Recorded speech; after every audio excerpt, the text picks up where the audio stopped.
Good morning, auditors and key staff. It's a pleasure to be here with you all today. If you want to go ahead and go out to our website right now, this presentation is actually listed under Settlement Department Fall Auditors Conference. So I do have it out there. And again, I apologize for pulling a Fred today and not having the presentation online sooner. But I've learned from the best.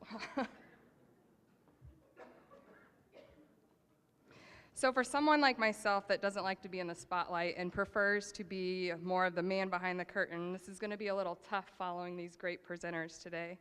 The good news is I am the first session of the day, so I'm the one that gets to set the precedent instead of actually living up to it. So future presenters, you are very welcome for that.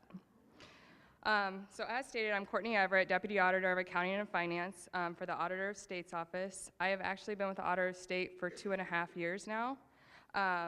And I've been over that settlement department. With Fred's departure this year, I have taken a deep dive into settlements, and I want to appreciate everyone that is here for being so patient with me.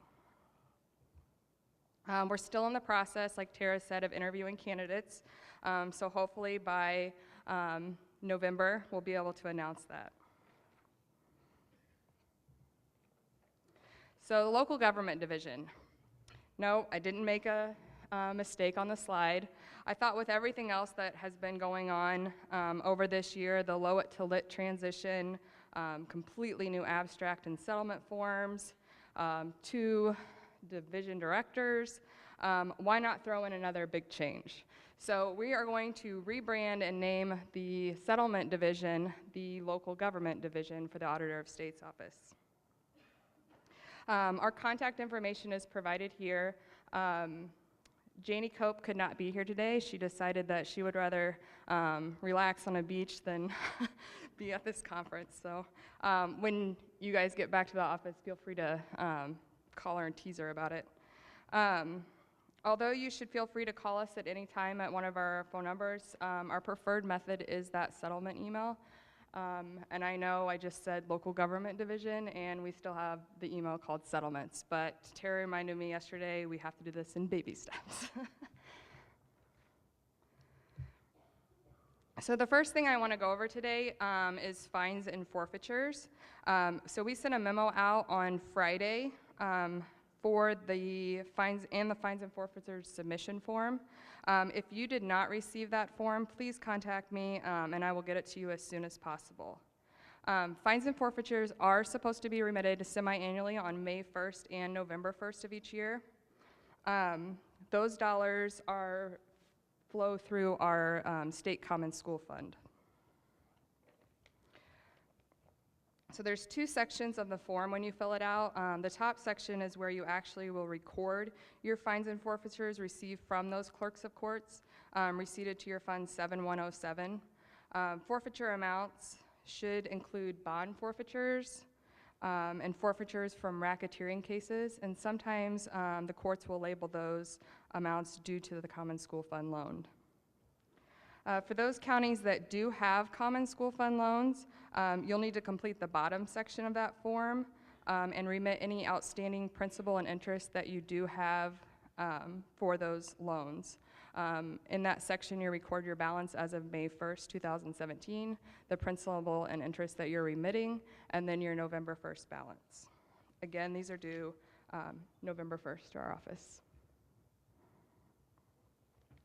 So this summer, we sent out instructions to county auditors on how to reconcile your old LOIT funds and transfer those into the new LIT property tax distribution fund. I want to thank all of you for your hard work and dedication on this effort. For those that have not sent us an acknowledgement, I will be notifying you next week to get those from you. So I just want to recap some of the steps of the reconciliation process for those that have not done it.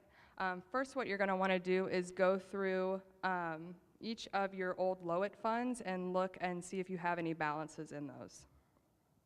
If balances do exist in those former LOIT funds, you're going to want to make sure that any dollars that are in it are actually property tax, income tax allocated for property tax relief. If they are not, you're going to want to take action and move those to the proper funds. So the third step, once you've determined that, once you've reviewed all of these balances and made necessary corrections, you're going to want to move those funds from those old LOIT balances into that new lit property tax relief fund 6203. And then remember that going forward, all property tax relief does go into that 6203 fund, except for settlement when you'll transfer to that fund 6,000 during spring and fall. And then once you've reconciled your balances, you'll want to send us an email to our office. Again, please make sure that you complete this process as soon as possible if you haven't already done so. These prior year balances are very important. You're going to be using them this year in your property tax relief calculation.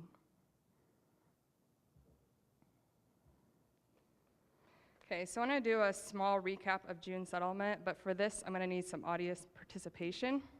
So if everyone could just sit their seats back a little bit, like move your chairs back.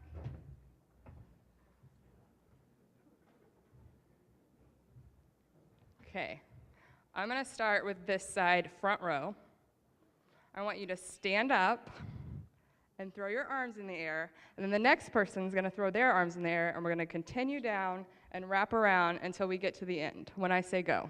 Is everyone on board with that? All right, ready? Go.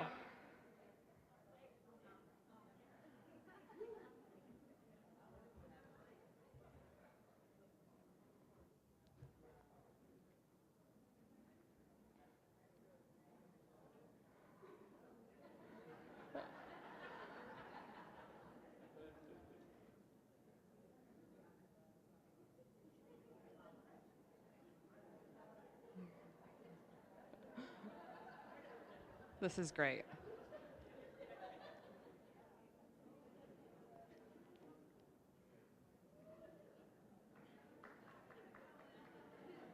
Woo! Yeah, you can throw in some noises too if you want.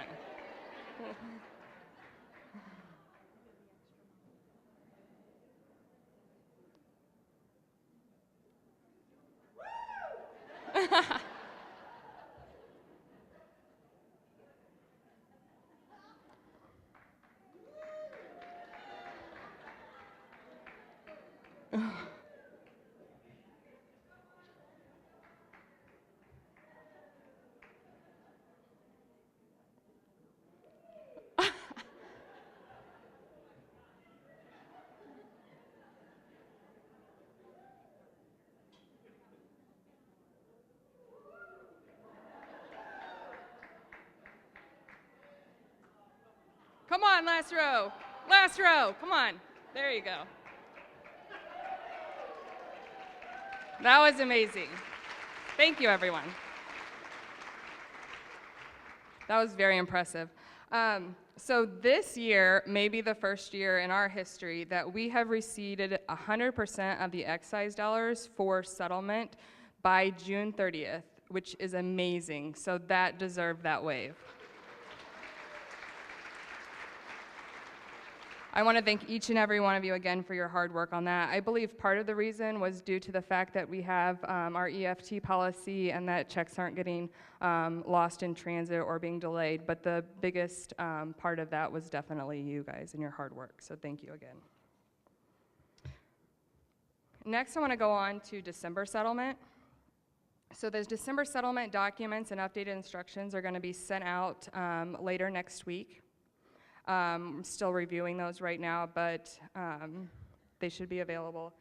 You will continue to utilize that FTP site, so once you do get this presentation, I have provided the direct link for that site. When you get back to your offices, I ask that you please try to log on to that site just to ensure that you have access. If you don't have access, please contact our office and we will get that fixed. Also, you will receive an email notification when those files are available for you to upload to your computer. That email notification is based off of your FTP access and not necessarily our contact information, so that's why it's important that you make sure that you go in and log on and that you do have access. One important note to remind you of for December settlement, please make sure that you're utilizing the new forms that are sent out and not previous versions. So I wanted to first go over some form changes. I will be distributing out a document next week that will detail each of the form changes, regardless how small or insignificant they may be. The most of the updates, though, have our new local division name updated, and then we also just have some minor language tweaks to that. But for some of the more notable changes, on the 49 TC, we have 2 language updates in the instruction section for clarification. The first one is we had a reference to add collections from the BPPE local service fee or late payment penalty to column 1. That was a mistake made at June settlement. Again, guidance was that these local service fees be not apportioned with property tax and listed as other collections on that 49 TC. Also, we moved a reference for instructions around column 13 from the treasurer section to the auditor section. We also added some additional rows under other collections sections to accommodate some of your county needs because there wasn't enough fields in those boxes. 17 TC, again, we added some additional rows to the individual taxing district tabs to accommodate your needs. Same with the fines and fees reports, that itemized section, we added additional fields for that. Quietus worksheet, we had 2 major changes. We added additional rows built in to the property tax, or to the additional property tax Quietus tab and the treasurer's cash Quietus tab to record your refunds of property tax relief because those were not added in during June settlement. So we've added those, and then we've also added some additional rows to those same worksheets to accommodate your needs. So I want to go over the submission. Please make sure that you're utilizing that settlement checklist and that you've gone through each of the checklist items and verified information has been performed. Again, all you need, all the forms needed to complete settlement will be available on the FTP site, and then you will submit those forms back to our office using the same site. This time around, we ask that you please make sure that you're submitting your Form 102s, preferably into an Excel version with your settlement submission. This wasn't clearly lined up in our June settlement instructions, so we've added that to the December settlement instructions. I have some important notes that will speed up your approval process. So first and foremost, again, use the correct December settlement forms. Those prior year forms could delay your review, and then additionally that will delay your approval. You'll want to report any abnormal changes and other before apportionment adjustments ahead of time. If you have large discrepancies in reporting from your 2016 Pay 17 abstract or June settlement, please provide responses ahead of time. Even if you provided communication to our office in the past for any abnormalities, we ask that you please update us again on that. Citing those prior communication points will allow us to go back and track the information better. An example would be if you had a TIF issue and we've worked out a plan on how to correct that, just remind us of that so that we can go back and recap it. Another thing you want to do is review your Section C entries prior to submission. We run a validation against these with your submission from your last December settlement. So the majority of these are reported from outside your office. So perhaps you could start looking at those now, and if you have large discrepancies, reaching out to those clerks to see what those variants would be. This prep work will definitely speed up our approval process. What you can do is you can place all of these explanations on a Word document and put them, upload them to the FTP site with your settlement submission. And the last thing I want to note on here, you will receive a confirmation email within 24 hours of submission of your forms. If you do not receive that communication within that time frame, please notify us because that FTP site is all based off of notifications. So we want to just make sure that we don't lose your submission. For the review process. So Crow will once again be working with our office to assist in the review process. Unfortunately, they could not make it today, but they send their regards. This partnership with Crow has allowed us increased internal control over approvals, and it also provides for increased accuracy in reporting. Crow has a 3-tiered internal review process and approval, and then once it gets over to our office, we have an additional final approval, additional review and approval as well.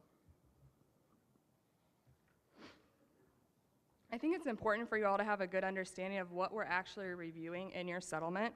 So I'm going to highlight a few points here. We have 2 types of reviews. We have apportionment testing and a skeleton review, which is essentially just comparing values between documents. So the apportionment testing, we have a property tax apportionment test, and we have an excise tax apportionment test. So for property tax apportionment testing, this allows us to reperform a calculation of distributions for a sample of the county's planned apportionment. So we take the ratio of the circuit breaker rate of a fund to the total circuit breaker rate of a taxing district, and then we multiply it by the amount to be distributed to a taxing district based on your 49 TC. We do not test all districts. We try to pick one of the more complex ones of your area, but we do just take a sample. Some of the reasons that this may lead to inaccuracies could be that DLGF certified rates are being used as opposed to circuit breaker rates that were provided on the abstract submission. There could be typos while inserting the circuit breaker adjusted rates. There could be incorrect allocation of funds between a TIF and a taxing district. For example, you have a post-09 or a special fire fund collected on a TIF increment, and they're given to a redevelopment commission rather than the respective fund that they're levied for. The next apportionment testing is excise tax apportionment. So again, this allows us to reperform a calculation of distributions from a sample of your county's planned apportionment by taking the ratio of the DLGF certified rate of a fund to the DLGF certified rate of a taxing district times the amount distributed to the taxing district per the 49 TC.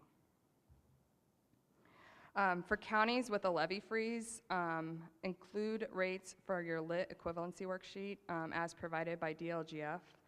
We don't typically have many pitfalls with this excise tax apportionment testing. Generally, if property tax is accurate, then excise is as well. The most notable thing we saw for June was this, that the lit equivalency wasn't, or the levy freeze was not included in the calculation. So overall, apportionment testing lends confidence that 2 independent sources are arriving at the same conclusion of how dollars should be distributed. The next one is the skeleton key. I'm not exactly sure if Fred or Dan or someone before that created the term skeleton key, but it is fitting. Essentially, this review compiles all submitted forms, Section C, from prior year settlement, and then checks data between the two. Some of the key validations that we have, making sure that the 49 TC and the 17 C align with the 105. Property tax relief reported on your 105 aligns with reported values on your spring abstract. Your excise collections reported on the 49 TC align with excise tax reconciliation worksheet. And then your excise tax reconciliation worksheet aligns with your excise tax allocation worksheet. It's a tongue twister. And then going on, we have the Section A1 of the 105 aligns with Section B of the 105. Which essentially in that your total net property tax, total excise tax, total property tax, and excise tax figures match. And then as I mentioned earlier, Section C is reviewed against figures reported on your December 2016 settlement. And then information reported in the Quietus is checked against the 105 excise tax reconciliation, and the 49 TC. So if you would, please think about some of these types of checks prior to your settlement submission, because any discrepancies that we have in any of these will result in us sending an inquiry to you. So the more we know ahead of time, the faster approval can go. So we have a two-tiered approval notification process. You have pre-approval and final approval. So pre-approval starts when we've received all your forms, we've verified all the data, and all the checks have been validated by our office. You will receive an email notification for that pre-approval, along with a document for your e-signature of your 105. Once you receive pre-approval, you can go ahead and start making your distributions. And then final approval is when you have your full submission of your funds have been received by our office. So that's the excise, fines and fees, and then we've also received that e-signature verification sheet, and then you will receive notice of that final approval.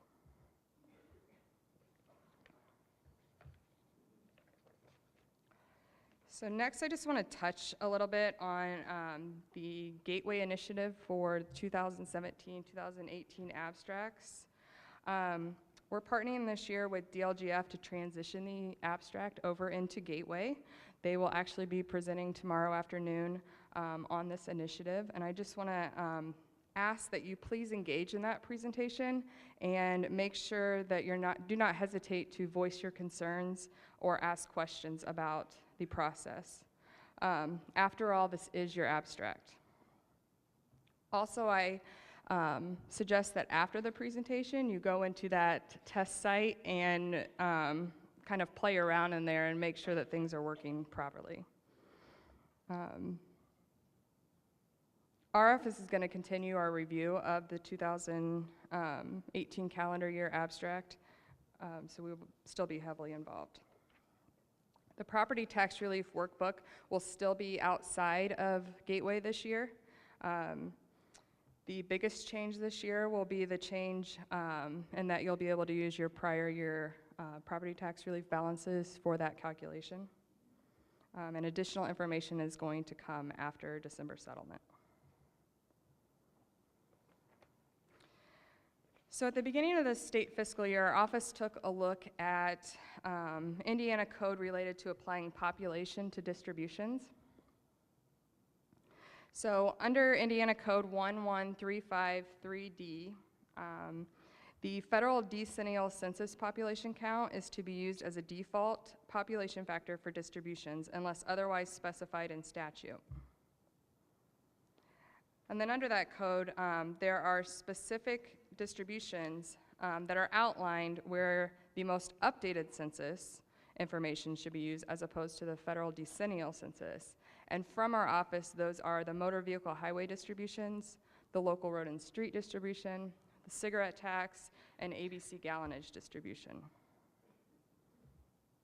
There's also a few other distributions that are listed in there that our office doesn't do, so if you want to go back to that code and take a look at those as well. One thing not listed is the county wheel tax and county surtax. However, under Indiana code for those two taxes, it provides that monies are to be allocated in the same manner as local road and street. Therefore, for those two distributions, we base those off population updates. And our last distribution that requires factors is the riverboat revenue sharing distribution.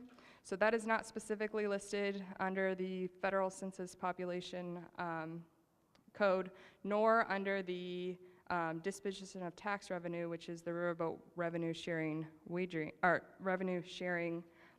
code, that those populations are to default to the new population counts. So therefore, we base those off the federal decennial census.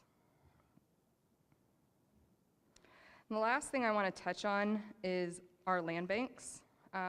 So Courtney Skosma provided an update, our presentation at the spring auditor conference regarding the new ordinances around land banks. Essentially, county fiscal bodies can adopt ordinance for a county deduction for a land bank transferee, and then they can also adopt a ordinance to allocate property tax revenue to a transferring entity. So those that have adopted those ordinances, the deductions associated with it will be recorded on your 2017 pay 2018 abstract. We will be sending out guidance after December settlement on where to actually record those within Gateway. And then additionally, the property tax revenue will be allocated to the transferring entity. At the same time, other property taxes are apportioned and distributed. So I ask that if your county does have one of these local ordinances, that you please contact our office and let us know. And that is all I have for today. Do I have any questions?